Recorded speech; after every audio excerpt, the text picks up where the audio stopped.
BNP chairperson Khaleda Zia জীবন মৃত্যুর একেবারে সন্ধিক্ষণে বলে মন্তব্য করেছেন দলটির মহাসচিব মির্জা ফখরুল ইসলাম আলমগীর। রাজধানীর নয়াপল্টন দলের কেন্দ্রীয় কার্যালয়ের নিচে রোববার বিএনপির উদ্যোগে দলটির চেয়ারপারসন বেগম খালেদা জিয়ার আশুরোগ মুক্তি কামনায় দোয়া ও মিলাদ মাহফিলে তিনি এ মন্তব্য করেন। বিএনপি মহাসচিব বলেন, আজকে যে ভয়াবহ যে ফ্যাসিস্ট সরকার তাদের রাজনৈতিক প্রতিহিংসার কারণে দীর্ঘকাল ধরে খালেদা জিয়ার কারারুদ্ধ রয়েছেন।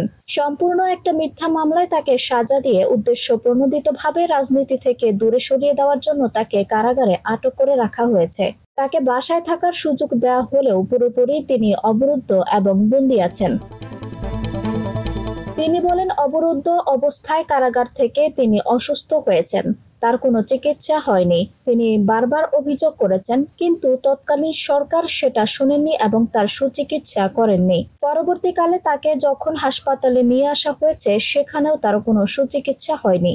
মির্জা ফখরুল বলেন, প্রধানমন্ত্রীর ব্যক্তিগত রাজনৈতিক যে প্রতিহিংসা সেই কারণে তিনি খালেদা জিয়াকে হত্যা করার উদ্দেশ্যে এবং রাজনীতি থেকে সরিয়ে দেওয়ার উদ্দেশ্যে তাকে কোন রকম চিকিৎসা থেকে সুযোগ দেওয়া থেকে বঞ্চিত রেখেছেন। আজকে বিনা চিকিৎসায় বেগম খালেদা জিয়া মৃত্যু শয্যায় বলে অভিযোগ করেন ফখরুল।